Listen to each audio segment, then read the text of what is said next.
بسم اللہ الرحمن الرحیم. جناب میں آپ کے چینل کا اور آپ کا بہت شکریہ ادا کرتا ہوں کہ آپ ہمیشہ ہمارا موقف لینے کی کوشش کرتے ہیں اور آج آپ اس خوشی کے موقع پر ہمارے پاس تشریف لائے. اس پہ میں آپ کا بہت شکریہ ادا کرتا ہوں. اچھا یہ بتائیں سر کہ جو ضیاء الرحمان صاحب نے سیٹ جیتی ہے جو الیکشن میں بہت بڑے ووٹ سے انہوں نے ون کیا ہے، اس کے پیچھے کیا راز ہے؟ سر اس کے پیچھے میں یہ سمجھتا ہوں کہ بہت سارے راز ہیں. اس کی اصل وجہ یہ ہے کہ ضیاء الرحمان ایک نوجوان قیادت کی صورت میں سامنے آیا. اس کی کیونکہ ظاہری بات ہے یونین کونسل پکھر جو تھی وہ ایک ٹف یونین کونسل تھی. اس میں کیونکہ اس کے جو مد مقابل لوگ تھے تو وہ ایک پرانے سیاسی ان کی ایک جدوجہد ہے. اس کو سامنے رکھتے ہوئے میں یہ سمجھتا ہوں کہ ضیاء ایک نیا تھا اور ظاہری بات ہے اس کے لیے تھوڑی سی مشکل تھی، لیکن اس کو آسان بنانے میں یہ سمجھتا ہوں کہ ان لوگوں کا بڑا کردار ہے جنہوں نے اپنے طور پہ ضیاء الرحمان کی کمپین کی، دن رات ایک کیا. اور میں یہ سمجھتا ہوں کہ تقریباً 20-25 دن ان لوگوں نے دن رات ایک کر کے محنت کی. اس میں بہت سارے ایسے میرے دوست ہیں جن کو میں تو جانتا ہوں لیکن ضیاء الرحمان کو وہ نہیں جانتے تھے، لیکن انہوں نے صرف اس بنیاد پہ کمپین کی کہ ضیاء الرحمان ہماری پارٹی کا کارکن ہے، نوجوان ہے اور پارٹی نے اس کو ٹکٹ دیا ہوا ہے. تو میں یہ سمجھتا ہوں کہ ضیاء الرحمان کو بھی تقریباً 2-3 دن پہلے پتہ چلا کہ میری ایسے لوگ کمپین کر رہے ہیں کہ جن کو وہ خود جانتا نہیں ہے. تو اصل ایک تو یہ راز تھا اس کا. دوسرا یہ ہے کہ وہاں پہ ہماری ایک بہت اچھی ٹیم، دیگر جو پارٹیوں کے دوست تھے ان کی صورت میں بھی ہمیں ایک اچھی ٹیم ملی. مخلصی سے انہوں نے کام کیا، انہوں نے اپنی کمپین سمجھ کے کیا، تو اس کی وجہ سے ہمیں الحمدللہ کامیابی ہمیں نصیب ہوئی. دوران الیکشن آپ اپنی کون سی بڑی جماعتیں جو تھیں جن کو حریف سمجھتے تھے ان میں سے کون سی ہیں؟ دیکھیں جب آپ مقابلے میں جاتے ہیں تو ظاہری بات ہے آپ کے جتنے مد مقابل ہوتے ہیں وہ سارے ہی آپ کے حریف ہوتے ہیں. تو ہم یہ سمجھتے تھے کہ کیونکہ ظاہری بات ہے ہم نے آج تک اتنا وہ کیا نہیں کہ ہم بہت بڑا بول بولیں. تو بہرحال یہ ہے کہ سارے ہمارے مقابلے میں تھے، لیکن یہ ہے کہ الحمدللہ ہم اس چیز پہ بالکل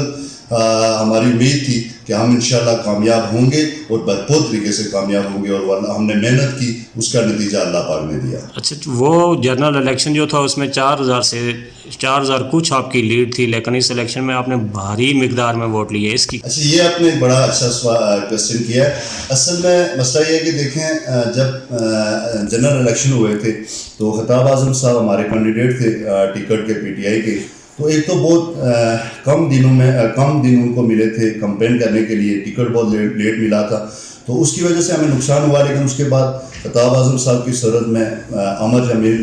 ندیم آزاد صاحب، بہت سارے ہمارے دوست ہیں جو سینئر لوگ ہیں، تو ان ساروں نے دن رات محنت کی، پارٹی کے لیے کام کیا، اور خطاب اعظم صاحب کی قیادت میں الحمدللہ ہم سب نے مل کے کام کیا. تو اس کا نتیجہ یہ ہے کہ آج بلدیاتی الیکشن میں ہم الحمدللہ بے شک ہم نے 3 سیٹیں لوز کی ہیں ڈسٹرکٹ کونسل کی، لیکن ہم وہاں پہ بھی مقابلے میں، اور اوورآل آپ اگر دیکھیں گے کھئی ٹاؤن کو ملا کے ہماری ایک وارڈ کھئی ٹاؤن میں پیپلز پارٹی سے زیادہ ہے، ان کے پاس 3 ہے اور ہمارے پاس 4 ہیں. تو میں سمجھتا ہوں کہ آپ اگر کیلکولیشن کریں گے تو ہمارے ووٹ پیپلز پارٹی سے بھی اس ٹائم الحمدللہ زیادہ ہے، اور اس کا اصل جو میں یہ سمجھتا ہوں کہ سہرا جو جاتا ہے وہ سردار خطاب اعظم صاحب اور ان کی پوری ٹیم کو جاتا ہے. اچھا مجموعی طور پر اگر آپ تائرانہ نظر ڈالیں یہ حلقہ 3 کی جتنے بھی یونین کونسلز ہیں ان پر آپ مختصر سا اگر لوگوں کو بتا دیں، ناظرین کو بتا دیں کہ کہاں سے آپ نے باقی یونین کونسل سے کہاں سے آپ نے ووٹ کم لیے؟ دیکھیں بنجوسا یونین کونسل ہے، وہاں سے تقریباً 58 ہمیں لیڈ ملی ہے، جو ہمارے جو مد مقابل تھے انہوں نے لی ہے تقریباً. اس کے بعد جو ہے جنڈالی، وہاں سے 52 ووٹ ہمارے کم تھے جیتنے والے کینڈیڈیٹ سے. اور ایلیسو جو یونین کونسل ہے جس کی میں بات ضروری سمجھتا ہوں، وہاں پہ ہمارے کینڈیڈیٹ تھے جناب خورشید صاحب، بہت اچھے اور بہت مخلص کارکن ہیں. بہت لیٹ ٹائم انہوں نے پارٹی جوائن کی تھی پی ٹی آئی، پہلے وہ پیپلز پارٹی سے تھے، تو ان کو ٹائم کم تھا، اور اس کے باوجود جو انہوں نے نتائج لائے تو میں ان کو یہاں سے بھی مبارکباد پیش کرتا ہوں. میں یہ سمجھتا ہوں کہ ان کی جیت ہے، کیونکہ 249 ووٹ سے میرے خیال میں وہ پیچھے ہیں، تیسرے نمبر پہ ہیں، لیکن ان کی بہت بڑی محنت ہے. وہاں پہ ہم لوگ 0 پہ تھے، لیکن الحمدللہ انہوں نے پارٹی کو اٹھا کے مقابلے میں لایا ہے. تو میں یہ سمجھتا ہوں کہ یہ ان کی بھی جیت ہے. اچھا یہ موجودہ الیکشن کے بعد آپ پی ٹی آئی کے گراف کو بلند دیکھ رہے ہیں یا اس میں مزید کمی واقع ہو رہی ہے؟ میں آج یہ سمجھتا ہوں کہ اگر آج الیکشن ہو جاتے ہیں جنرل الیکشن تو ہم انشاءاللہ یہاں پہ سیٹ جیتنے کی پوزیشن میں ہیں. اچھا یہ بتائیں کہ جو آپ نے پی ٹی آئی کے حوالے سے ورک کیا ہے، دوران ورک یا دوران مہم آپ کو کسی جگہ پر مشکلات کا سامنا رہا یا کوئی پریشانی بھی رہی؟ دیکھیں مشکلات پریشانی تو آپ کے لیے آتی ہیں جب آپ ظاہری بات ہے فیلڈ میں جاتے ہیں تو کسی نہ کسی حوالے سے آتی ہیں، لیکن الحمدللہ میں یہ سمجھتا ہوں کہ جس طرح نوجوانوں کا جذبہ میں نے دیکھا، ہم جس جگہ پہ بھی گئے، میں صرف یونین کونسل پکھر یا خالی اپنی وارڈ کی بات نہیں کر رہا ہوں، پورے حلقے کی بات کر رہا ہوں، جدھر بھی ہم لوگ گئے الیکشن کمپین کے دوران ہمیں بہت اچھی طریقے سے ویلکم کیا گیا اور لوگوں کی خوشی وہ بتا رہی تھی کہ وہ عمران خان کے وی ایم پہ عمران خان کے ساتھ کھڑا رہنا چاہتے ہیں اور عمران خان پہ تقریباً آزاد کشمیر کی عوام مطمئن ہے اور وہ عمران خان کے ساتھ انشاءاللہ بھرپور شانہ بشانہ کھڑی رہے گی. آپ نے منشور بھی رکھا ہوگا جس کو لے کر آپ چل رہے تھے، اس منشور میں جو سب سے اہم بات جو عوام کو پسند آئی وہ کون سی تھی؟ دیکھیے عوام کو سب سے جو پسند آنے والی جو بات تھی وہ ایک تو یہ تھی کہ ضیاء الرحمان کی صورت میں، کیونکہ ہم اپنے کینڈیڈیٹ کے حوالے سے بات کر رہے تھے تو نوجوان بیدار اور پڑھا لکھا شخص تھا، تو اس ساری چیز پہ میں یہ سمجھتا ہوں کہ ہمیں الحمدللہ زیادہ ووٹ ملا ہے اور خاص طور پہ عمران خان صاحب کی جو اس ٹائم قربانیاں ہیں پاکستان میں، تو ان کو سامنے رکھتے ہوئے میں یہ سمجھتا ہوں کہ پی ٹی آئی کو کامیابی ملی اور اسپیشلی جو ہمارے کینڈیڈیٹ ہیں حلقے کے جو سابقہ کینڈیڈیٹ تھے خطاب اعظم صاحب، ان کی ایک اچھی شخصیت ہے. عمر جمیل ہے جو ہماری چیئرمین تھے پی ڈی اے کے، تو انہوں نے بھی بڑی محنت کی. تو بہرحال میں یہ سمجھتا ہوں کہ یہ جو کریڈٹ ہے یہ پوری ٹیم کو جاتا ہے اور بہت سارے ایسے لوگ ہیں، ایسے بہت سارے کارکن پارٹی میں موجود ہوتے ہیں کہ جو بے لوث کام کرتے ہیں اور وہ جو نظر نہیں آتے، لیکن میں یہ سمجھتا ہوں کہ ایسے تمام کارکن جنہوں نے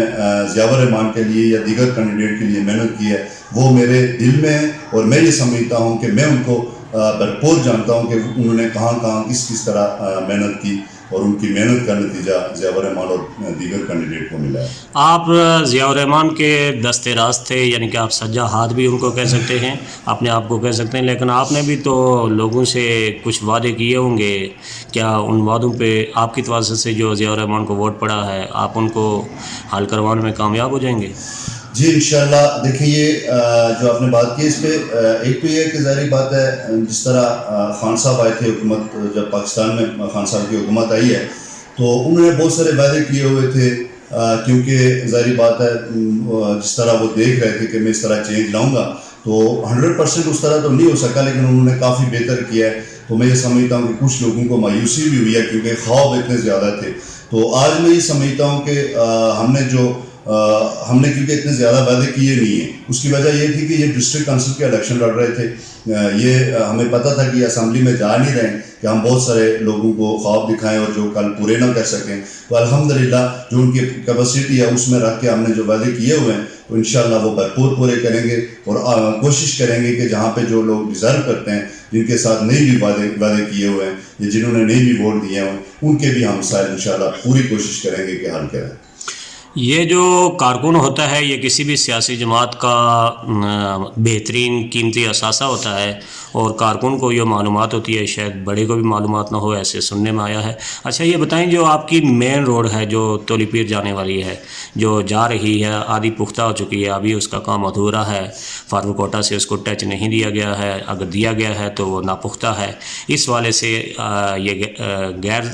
تو آپ یوں کہہ سکتے ہیں کہ آپ کے متعلقہ سبجیکٹ سے غیر ہی ہے، لیکن اس کو آپ نے چونکہ یہ آپ کی ایک ریڑھ کی ہڈی کی حیثیت رکھتی ہے اور آپ کے گھروں کے پاس سے ہو کر گزرتی ہے، یہ کب تک تکمیل کو پہنچے گی؟ دیکھیں اس ٹائم الحمدللہ تولی پیر روڈ جو ہے یہ اچھی بن چکی ہے تقریباً تولی پیر تک، تو اس سے آگے کام چل رہا ہے. ویسے پچھلے عرصے میں ہمارا وزٹ بھی ہوا ہے تو الحمدللہ وہ کام تیزی سے چل رہا ہے. تو کیونکہ ابھی سردیوں کا موسم ہے، آگے برف باری ہوگی تو اس کے بعد انشاءاللہ اور مزید سپیڈ سے کام ہوگا. تو یہ ظاہری بات ہے، آپ کو پتہ ہے جو کوٹا سے جو لوگ آتے ہیں، ٹورسٹ جو ہمارے آتے جاتے ہیں، ان کے لیے ایک بڑا مسئلہ ہے. تو یہ انشاءاللہ امید ہے کہ انشاءاللہ بہت جلد ہو جائے. بلدیاتی الیکشن بہت ساری حکومتیں نہیں کروا سکی 31 سال تک، تو اس حکومت کو آپ کیا کریڈٹ دینا چاہیں گے جو بلدیاتی الیکشن ہوئے؟ سر دیکھیں بلدیاتی الیکشن کیونکہ پوری عوام آزاد کشمیر کا ایک درینہ مطالبہ تھا اور ایک خواہش تھی، تو پی ایم آزاد کشمیر اور پارٹی صدر جناب تنویر الیاس صاحب کا ہم شکریہ ادا کرتے ہیں اور میں یہ سمجھتا ہوں کہ یہ سارا کریڈٹ ان کو جاتا ہے، جس طرح انہوں نے سٹینڈ لیا اور جس طرح انہوں نے پوری مافیا، پوری پی ڈی ایم ان کے سامنے آگے کھڑی ہو گئی تھی، لیکن انہوں نے ثابت کیا کہ میں کشمیر کو بدلنے کے لیے آیا ہوں اور اس کو میں بدل کر رہوں گا۔ اور ایک دن ہماری پی ایم صاحب سے ملاقات ہوئی ہے پی ایم ہاؤس میں، تو انہوں نے کہا ہے میں اسکیمیں کھانے کے لیے نہیں آیا ہوں، یہ جو لوگ اسمبلی میں جاتے ہیں ان کے ذہن میں ہوتا ہے کہ میں جاؤں گا اور یہ پیسے لگا کے جا رہا ہوں اور یہ میں اسکیموں سے پورے کروں گا۔ تو الحمدللہ ہم یہ سمجھتے ہیں کہ یہ جو پوری آزاد کشمیر کی جو ہماری قیادت ہے اور اسپیشلی جو پی ایم جناب تنویر الیاس صاحب ہیں، یہ ان کی محنت کا نتیجہ، اور الحمدللہ انہوں نے ثابت کر کے دکھایا کہ 31 سال کے بعد انہوں نے الیکشن کروائے، اور سیکورٹی کا بھی ایشو تھا، انتظامی معاملات بھی تھے، بہت ساری چیزیں تھیں۔ میں یہ سمجھتا ہوں کہ کوئی پارٹی کا پی ایم یا کوئی صدر اس کام کو یقینی نہیں بنا سکتا تھا جس طرح پی ایم صاحب نے اسٹینڈ لیا اور انہوں نے الحمدللہ کر کے دکھایا۔ ضیاء الرحمان کو جن ماؤں، بہنوں، بیٹیوں نے اندرون بیرون مقیم کشمیریوں نے سپورٹ کیا، ان کے نام کوئی پیام؟ یہ ماشاءاللہ آپ نے بہت خوبصورت سوال کیا جو میرے ذہن میں نہیں تھا۔ ضیاء الرحمان کا جو وارڈ ہے اس میں سب سے زیادہ ووٹ جو ہے وہ خواتین کا ہے، ہماری ماؤں، بہنوں اور بیٹیوں کا ہے۔ میں ان کو مبارکباد بھی پیش کرتا ہوں اور ان کا اسپیشلی شکریہ بھی ادا کرتا ہوں، اور انشاءاللہ اگلے کچھ دنوں میں ہمارا جو سیٹ اپ نیا ظاہری بات ہے بنے گا، تو اس کے بعد ہم ڈور ٹو ڈور جائیں گے اور انہی خواتین کے پاس جن سے ہم نے ووٹ لیا ہے، جن کے پاس ہم الیکشن کمپین کرنے کے لیے گئے تھے، ان کا جا کے ان کے گھر میں انشاءاللہ شکریہ ادا کریں گے۔ الحمدللہ میں یہ سمجھتا ہوں کہ کیونکہ آج کل ہمارے یہاں پہ ظاہری بات ہے جو ہماری بچیاں ہیں، نوجوان جو بچیاں ہیں، وہ ماشاءاللہ پڑھی لکھی باشعور بچیاں ہیں، تو وہ سمجھتی تھی کہ ہمارے اس خطے میں کون چینج لا سکتا ہے، تو اس کو سامنے رکھتے ہوئے انہوں نے فیصلہ کیا ہے۔ تو بہرحال میں ان کو مبارکباد پیش کرتا ہوں، تمام جن لوگوں نے ضیاء الرحمان کی سپورٹ کی، اور اسپیشلی جن کا ہماری پارٹی سے تعلق نہیں تھا، دوسری پارٹیوں سے ان کا تعلق تھا، اس کے باوجود ان لوگوں نے ضیاء الرحمان کی کمپین کی، ان کو سپورٹ کیا، اس کو ووٹ دیا، ان لوگوں کا بھی میں شکریہ ادا کرتا ہوں۔ آخری پیغام جو میں آپ سے پوچھ نہ سکا ہوں، یا کوئی ایسا سوال رہ گیا ہو جو آپ نظر قارئین یا نظر ناظرین کرنا چاہتے ہیں؟ سر آخری یہ ہے کہ دیکھیں، ہم انشاءاللہ پارٹی کے حوالے سے تھوڑا سا میں بات کروں گا، پی ٹی آئی کے حوالے سے، کیونکہ آپ سمجھتے ہیں کہ میں ظاہری بات ہے جو بھی بات کرتا ہوں اپنی پارٹی کے لیے کرتا ہوں۔ عمران خان ہمارے قائد ہیں، تنویر الیاس صاحب کی صورت میں ہم آزاد کشمیر میں ان کی قیادت میں چل رہے ہیں، اور حلقہ نمبر 3 میں جناب خطاب اعظم صاحب۔ تو خطاب اعظم صاحب کی جو محنتیں، جو انہوں نے ثابت کر کے دکھایا اس بلدیاتی الیکشن میں، یہ آپ دیکھ لیں، باقی ظاہری بات ہے ہمارے ساتھ کے جو حلقے، تو ان کو سامنے رکھتے ہوئے آپ اگر وزٹ کریں گے تو ہم تقریباً ساری یونین کونسل، ڈسٹرکٹ کونسل کی 50-60 ووٹ کی مارجن سے ہم آ رہے ہیں۔ تو میں یہ سمجھتا ہوں کہ یہ صرف خطاب اعظم صاحب کی ایک، جس طرح یہ دیکھیے انہوں نے سیکریٹریٹ بنا کے کھائی گلا دیا ہوا ہے، کارکن یہاں پہ آتے ہیں، بیٹھتے ہیں، ایک دوسرے کے ساتھ گپ شپ لگاتے ہیں، اور پھر خان صاحب کا ویئر گھر گھر پہنچاتے ہیں۔ تو میں یہ سمجھتا ہوں کہ اس میں مزید ہم انشاءاللہ سارے اسی طرح خطاب اعظم صاحب، عمر جمیل صاحب، ندیم آزاد صاحب، دیگر جو ہمارے پارٹی کے ایکٹیو کارکن ہیں، ہم سارے مل کر انشاءاللہ کام کریں گے اور اس میں اس کو پارٹی کو بھرپور مضبوط کریں گے انشاءاللہ۔ Pearl news